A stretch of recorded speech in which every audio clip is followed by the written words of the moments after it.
দাদা বাইদেউসকল, আপোনালোকৰ দৰমহা বৃদ্ধি কৰাকে লৈ মেডিকেল এলাউন্সেছ ইয়াত চাওক। 10 জানুৱাৰী আপোনালোকৰ এক বৈঠক অনুষ্ঠিত হয় আৰু য'ত আপোনাৰ ষ্টাম্প চাইজৰ সকলো সদস্যবৃন্দসকলে থাকে আৰু বিষয়বস্তু য'ত আপোনাক কোৱা হৈছে অষ্টম দৰমহা আয়োগৰ কিছুমান সমস্যা যি আছে এয়া আপোনাক জনাই দিয়া হয়, যিটো আপোনালোকে চাব। বিষয়বস্তু যোৱা 10 তাৰিখে যোৱা মে' মাহৰ 2025 তাৰিখে আপোনাৰ চেয়াৰপাৰ্চনশ্বিপ অৱ ছেক্ৰেটাৰী ডিঅ'পিটিৰ আপোনাৰ কেন্দ্ৰীয় চৰকাৰৰ প্ৰতিদ্বন্দ্বী বৰ্গৰ ডিঅ'পিটিৰ সকলৰ সৈতে আপোনাৰ জেচিএমৰ 8জন সদস্য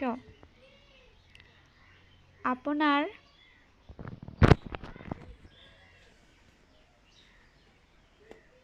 শ্ৰী শিৱা গোপাল মিশ্ৰ ছেক্ৰেটাৰী আৰু তলত চাবলৈ সক্ষম হৈছে।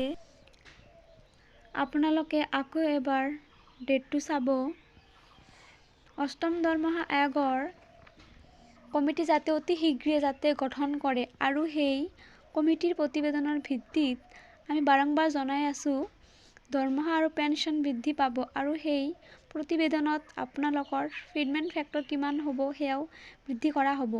যিয়েই নহওক জেচিএমৰ ফালৰ পৰা 2.86 ফিটমেণ্ট ফেক্টৰ হোৱাৰ কাৰণে বাৰংবাৰ জনাইছে আৰু যাৰ ফলত আপোনাৰ জেচিএমৰ সকলৰ সৈতে আপোনাৰ যি গুৰুত্বপূৰ্ণ বৈঠক অনুষ্ঠিত হয় তাতে আপোনাৰ অষ্টম দৰমহা আয়োগৰ অধীনত আপোনাৰ পাবলগীয়া কি সমস্যা আৰু অসুবিধাসমূহ আছে সেয়া আপোনালোকক জনাই দিছে আৰু লগতে আপোনাৰ অষ্টম দৰমহা আয়োগৰ সময়ত আপোনাৰ একুৰেট ফৰ্মুলা আৰু পৰৱৰ্তী তাৰ ওপৰত আপোনাৰ গুৰুত্ব দিয়া হ'ব। আনহাতে কমোডেশ্যন আৰু ৰেষ্টিটিউশ্যনৰ সময়সীমা 12 বছৰ ধাৰ্য কৰা লগতে আপোনাৰ এফএমৰ এয়া আপোনাৰ 3000 টকা পাৰ মান্থ কৰাৰ লগতে আপোনাৰ পেঞ্চন যাতে 5 বছৰৰ মূৰে মূৰে বৃদ্ধি হয়। আপোনাৰ 80 বছৰৰ পৰিৱৰ্তিতে আপোনালোকে জানে যে 80 বছৰৰ পিছতেহে 20% বৃদ্ধি হয়।